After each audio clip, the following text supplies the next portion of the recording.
Hallo liebe Freunde, herzlich willkommen heute zu einer Premiere, denn ihr seht, heute wird nicht gewandert, heute wird sich einmal auf den Drahtesel geschwungen und ich hoffe, ihr habt auch daran euren Spaß.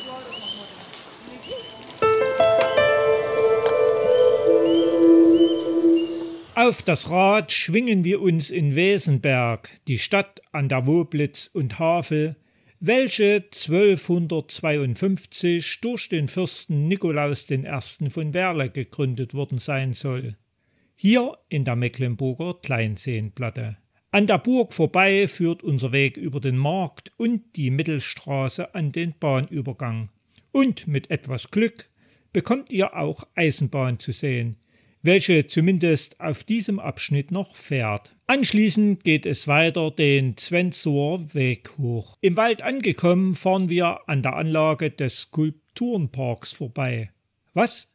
Ihr kennt den Skulpturenpark Wesenberg noch nicht? Dann habt ihr etwas verpasst und solltet anschließend unbedingt diesen Film noch anschauen. Was jetzt folgt ist, ihr seht es, Natur und Ruhe pur. Natürlich gehört dazu auch einmal ein umgestürzter Baum. Schließlich ist es hier ein Wald- und Wanderweg und kein offizieller Radweg. Zugegeben, in diesem Sand mit dem Rad zu fahren ist nicht ganz so einfach, dennoch habe ich die himmlische Ruhe im Wald genossen. Wer sich das nicht antun möchte, der kann auch gerne für den ersten Abschnitt bis Miro den offiziellen Radweg, welcher mehr oder weniger an der B198 entlang führt, nutzen. Aber mir ist der Straßenverkehr und Lärm zu groß. Da ist mir das Sand hier dann doch lieber. Zumal bei dieser lieblichen Landschaft. Irgendwann ist es zunächst mit dem Sand vorbei, denn wir erreichen die Straße nach Leusow und dieser folgen wir, bis wir das idyllische Dörfchen erreichen. Weit fahren wir jedoch nicht hinein, sondern biegen an der ersten Kreuzung links ab in Richtung Miro. Die anfangs befestigte Straße verwandelt sich ganz schnell erneut in einen Sandweg.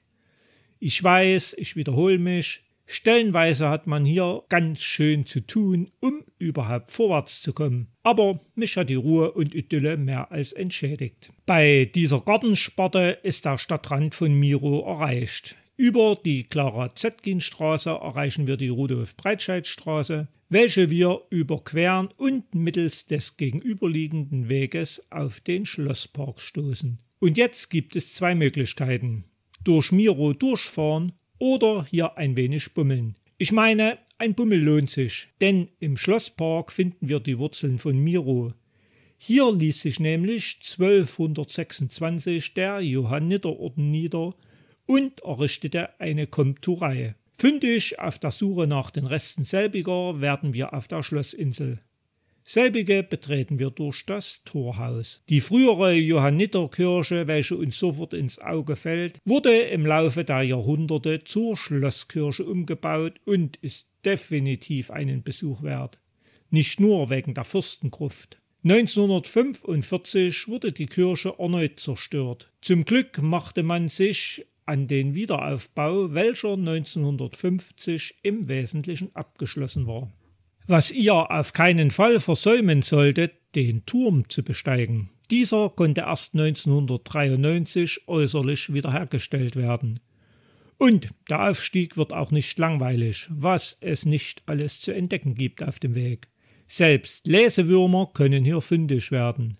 Bei aller Bücherliebe, irgendwann sind wir dann oben und, sagt selbst, lohnt sich die kleine Mühe des Aufstiegs, selbst bei solchem trüben Wetter, wie es gerade aufgezogen ist?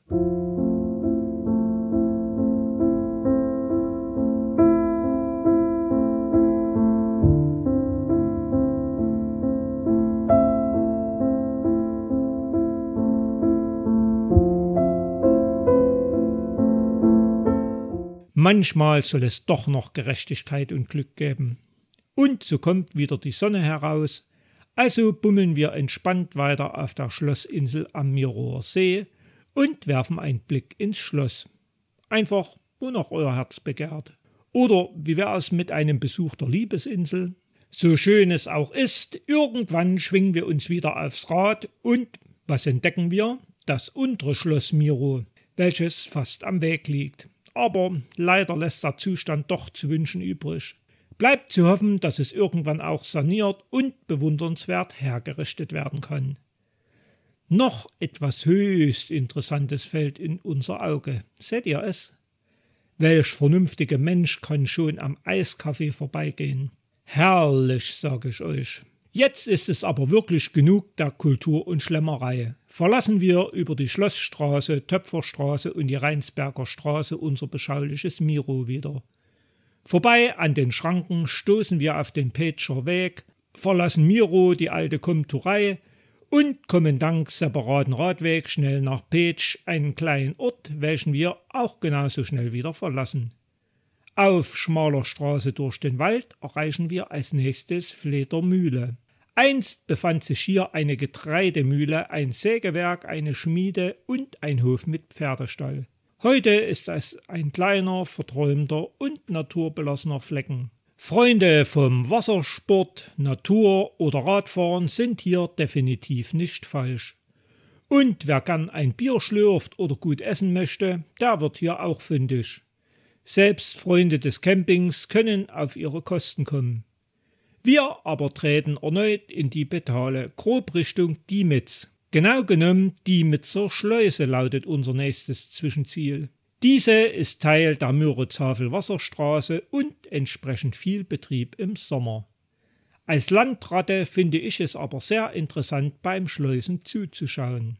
In der naheliegenden Scheune gibt es auch hier entsprechende Gastronomie. Mecklenburg ist ja bekanntlich das Land der 1000 Seen. Auf dem folgenden Streckenabschnitt bekommen wir mehrfach die Möglichkeit, direkt an das Ufer des Labussees heranzufahren.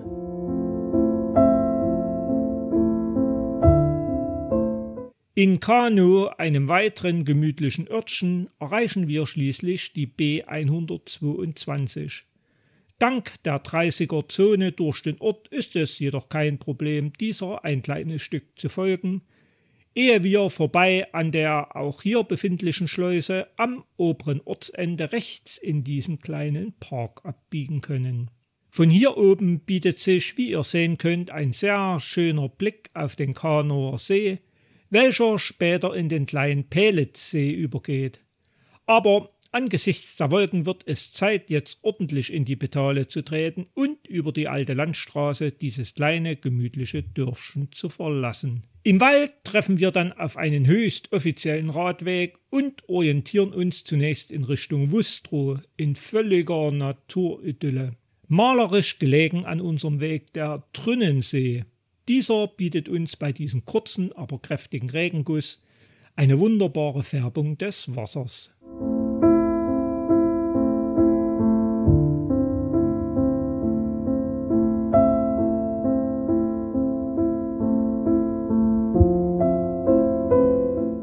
Schön versteckt und romantisch ist ebenfalls der nächste, der Buchsee.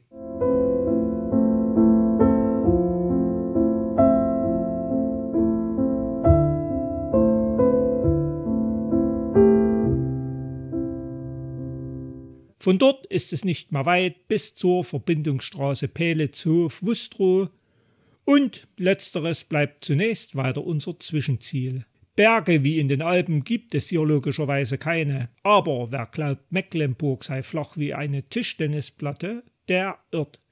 Hier war die Endmoräne des letzten Vorstoßes des skandinavischen Inlandeises. An der Straßener Chaussee angekommen, wechseln wir die Zielrichtung und orientieren uns zunächst nach Straßen. So verlassen wir also Wustrow so schnell wie wir gekommen sind und können links einen Blick auf den Plättlinsee werfen. Nach knapp 1,5 Kilometer habt ihr die Qual der Wahl. Ihr könnt weiter die Straße benutzen und über Straßen-Priebart-Hartenland Richtung Ahrensberg fahren.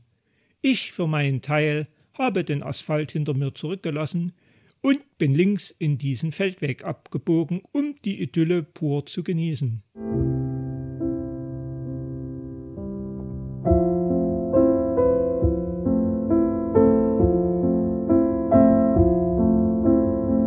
Teilweise findet ihr hier noch eine Markierung mit grünem Punkt, aber wem das zu suspekt erscheint, dem stelle ich wie immer die Links von Komoot und Autoactive für diese reichlich 46 Kilometer lange Tour unten in die Beschreibung. Dort könnt ihr euch bei Bedarf die GPS-Daten herunterladen.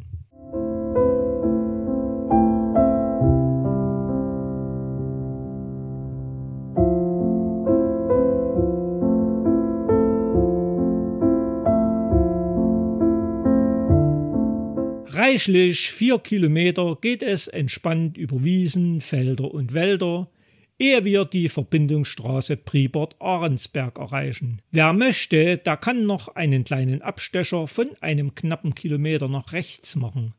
Dort könnt ihr zum einen die Hausbrücke Ahrensberg besichtigen und gleich beim Fischer ausgesprochen angenehm essen und trinken.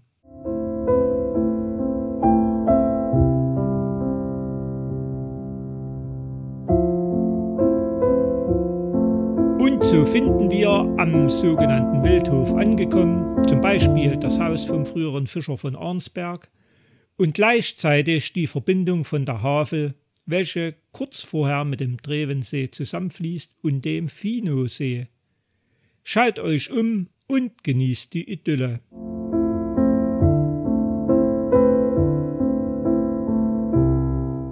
Aber man kann sich natürlich auch ganz einfach nur stärken. Satt gegessen und gesehen fahren wir zunächst zurück bis an die Kreuzung, an welcher wir abgebogen sind, und nunmehr geht es rechts weiter auf dieser wundervollen Allee in Richtung Ahrensberg. Wir überqueren die Havel und erreichen langsam den Ortskern dieses kleinen Dörfchens, welches tatsächlich zu DDR-Zeiten einmal selbstständig war und selbstverständlich über einen eigenen Bürgermeister verfügte. Leider könnte ich auch in Ahrensberg von dem segensreichen Wirken der Treuhand mehr als genug Geschichten erzählen. Doch wenden wir uns von dem traurigen Anblick ab und erfreuen uns lieber an der wunderschönen alten Dorfkirche. Vorbei an einer weiteren Gaststätte und schon sind wir aus Ahrensberg wieder heraus. Und jetzt haben wir zwei Varianten. Ihr könnt natürlich die nächsten reichlich 4 Kilometer an der Straße entlang fahren.